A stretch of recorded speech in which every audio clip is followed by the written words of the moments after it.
Senator Waters.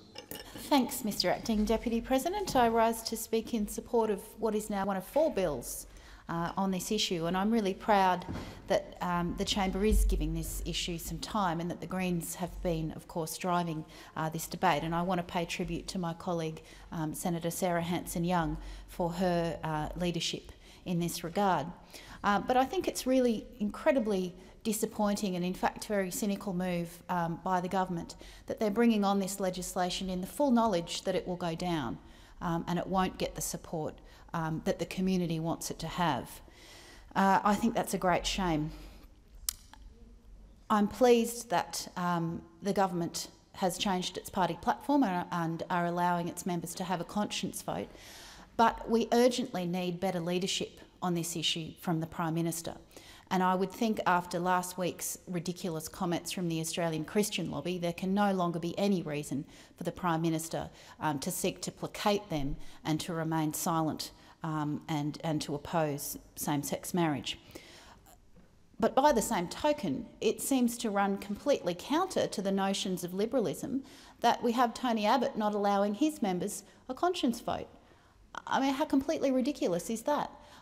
We've seen recent polls that show 52% of coalition voters support equal marriage rights. And I would have thought that Tony Abbott would listen to polls, if nothing else.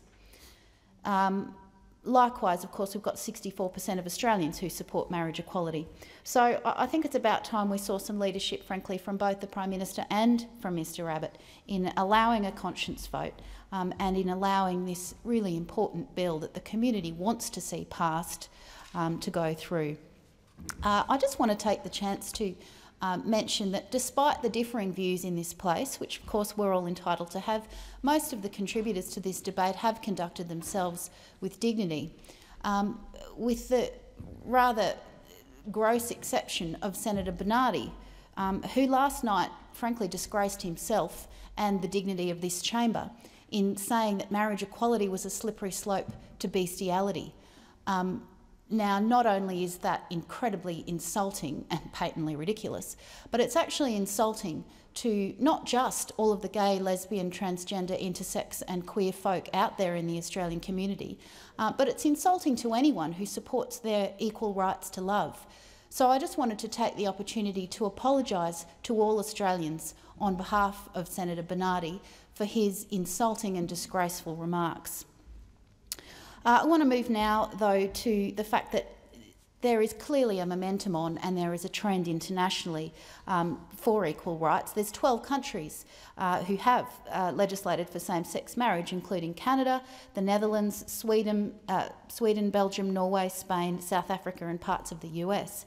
Now, their skies haven't fallen, and I think it simply goes to illustrate the changing nature of marriage. As a feminist, I think it's great relief that we've moved on from the notion that a wife is the chattel, the property of her husband. And that's yet just one illustration of how the nature of marriage has changed over the years. Of course, interracial marriage used to be frowned on. Interreligious marriage was a no-no. It simply illustrates that the institution is not static, and when community values change, then so should its institutions. And I want to also just quickly address some of the contentions that again came from the coalition last night, that the only reason, the only purpose of marriage is procreation. I don't think so. Look at all of those married and childless couples out there, either childless by choice or childless through biology. Does that mean that their marriage is somehow less equal than others? I'm afraid it simply doesn't hold. So, look, moving on to the continued momentum, we've got more and more countries debating this issue and moving towards marriage equality.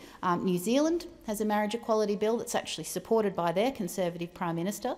Britain's Conservative PM supports marriage equality. And the momentum for marriage equality hasn't abated in Britain despite the introduction of civil unions. We've seen Scotland, France and Brazil are about to follow suit. So, will Australia's politicians acknowledge that global momentum and embrace the celebration of diversity? Or are we in this place to turn our backs on that inevitable progress? This momentum for LGBTIQ law reform isn't just happening overseas, it's actually happening here in Australian states as well. Same-sex couples in Tasmania, Victoria, New South Wales and now recently WA can have their relationship recognised with a civil union. And a few weeks ago, the ACT Legislative Assembly passed a bill for civil unions with the support of ACT Labor and, of course, the ACT Greens. Now, that bill allows for legally binding ceremonies and recognises similar relationships from other jurisdictions. And I'm really pleased that after having their original civil unions bill vetoed at the Prime Minister's behest in 2006, it's really wonderful that Territorians now have that greater self-determination, thanks to the Territories' Rights Bill that former Senator Brown drove through this parliament. And I'm particularly excited at recent developments in Tasmania. As a lawyer, it's an exciting interpretation of Section 109 of our Constitution. They're building on their civil union laws and now legislating for full marriage equality, and I wish them all the best. Tasmania was the last Australian state, as we know, to decriminalise homosexuality, only in 1997, so I congratulate those campaigners in Tassie, both past and present, including my colleague Senator Milne, who've been working on LGBTIQ equality for so many years and who've been able to turn around this situation so quickly. But while it's fantastic and encouraging to see states progressing LGBTIQ law reform, it's time to get the ball rolling federally. And what the Queensland experience demonstrates is that without decisive federal action, those rights can be short-lived and they can be rolled back. In my home state, with 6 months left on the clock of a state Labor government after many years in power, they finally acted on same-sex recognition and introduced the Civil Partnerships Bill. Now, one could make a comment that this was, in the context of an election and a seat that was, had a high Green vote, that this was a political move, but I won't pass that judgment. But I will make the point that had this bill been introduced earlier, it may have become more entrenched and harder to roll back. But that said, rolled back it was within the first few days of the newly elected LNP government. After a campaign supposedly about getting Queensland back on track, Campbell Newman, who of course didn't mention this during the campaign, rolled back rights for same-sex couples by downgrading those civil partnerships to registered relationships, making the already less than equal treatment of same-sex relationships in Queensland a little bit less equal. The change to that legislation included the removal of the ability for couples to have a state-sanctioned ceremony. So that is, while same-sex couples are still able to register their relationship with the government, the LNP has made it illegal to share that moment with their loved ones.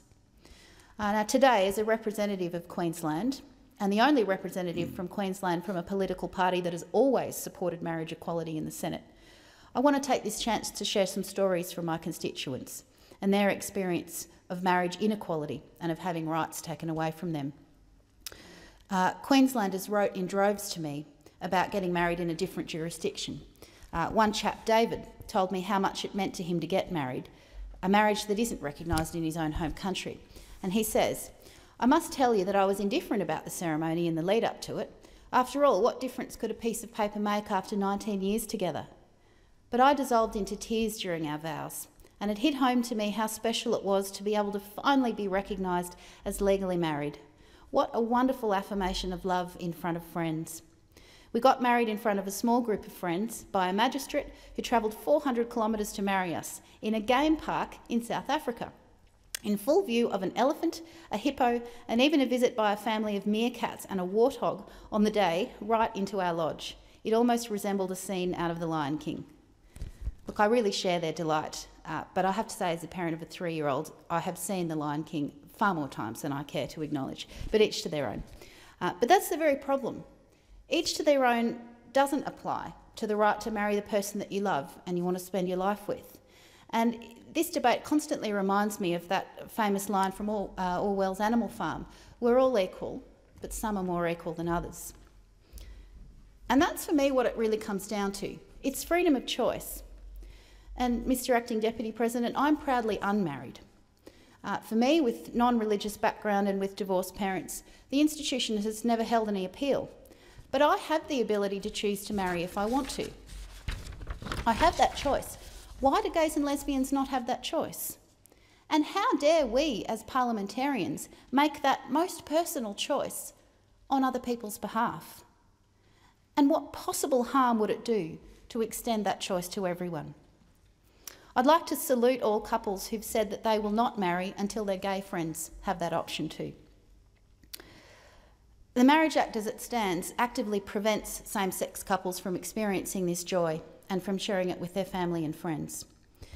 Queenslanders wrote to me about their excitement about the passage of the civil partnerships by the former state government and their disappointment about Campbell Newman's heartless rollback to demote those to registered relationships. Steve from Bundamba told me, "In February, when the Act became law, my beautiful, loving and supportive partner of almost 12 years, Paul, and I rushed to make our relationship official. The only thing that would have made the process of doing so more joyous would have been if my lovely mum had lived long enough to share in our joy, because the homophobia that I experienced throughout my life had a profound impact on her too. But she passed away suddenly and unexpectedly just weeks before the Civil Partnerships Act became law. My colleagues at work put together a morning tea to help me celebrate my official union with Paul. Now I must face them daily knowing that my relationship has been erased by Campbell Newman." Susie and Sarah from far north Queensland, who are expecting their first grandchild this year, and huge congratulations to them on that joyful event, said of the passing of the Civil Partnerships Bill in Queensland, "For a small moment in time, we truly believed that headway was being made and respect for our relationship by our government was actually happening. What a momentous breakthrough that this could have been in the fight against discrimination and the encouragement of respect for diverse families. As it turns out, so long as we continue to pay our taxes and be quiet, the government doesn't care the least bit about us, our relationships, our very lives." And on the rolling back of civil partnerships, they said, "This very much encourages division, derision, inequality and an acceptance of unequal treatment of the non-heterosexual community." If senators are truly committed to reducing the level of discrimination that our LGBTIQ constituents endure, we have to show political leadership. And when we condone legislative inequality for LGBTIQ people, we implicitly condone their unequal treatment in the community. As Rainbow Families Queensland, an advocacy organisation from Queensland, said in their Senate submission, exclusion of LGBTIQ people from marriage also sends the message that discrimination on the grounds of sexual orientation or gender identity is acceptable. A chap called Simon wrote to me about his civil partnership with Timo. Timo and I were elated to be able to celebrate the love we have for each other when we applied for our civil union shortly after it was introduced to Queensland in February 2012. It was a major milestone for us and a moment that we'll always treasure. It's hard to put into words how hurt, how victimised and how vulnerable we feel as gay men living in Queensland under Campbell Newman. Our civil union has been spat upon. Our relationship has been thrown to the dogs as a registration, and day by day we watch as social justice for gay people is trampled underfoot. Has there ever been a time in Australian history where the clock was deliberately and callously set backwards like this? Now, clearly, without action and leadership at the federal level, state-based civil partnerships will always be at risk from rollback. These stories also point to the fear and vulnerability felt by LGBTIQ Queenslanders after having their rights taken away so abruptly by the Newman government. By passing Senator Hanson-Young's legislation, or indeed this bill before us, we could provide a framework of equal legal recognition for LGBTIQ people and send a message loud and clear that your right to love who you love is protected.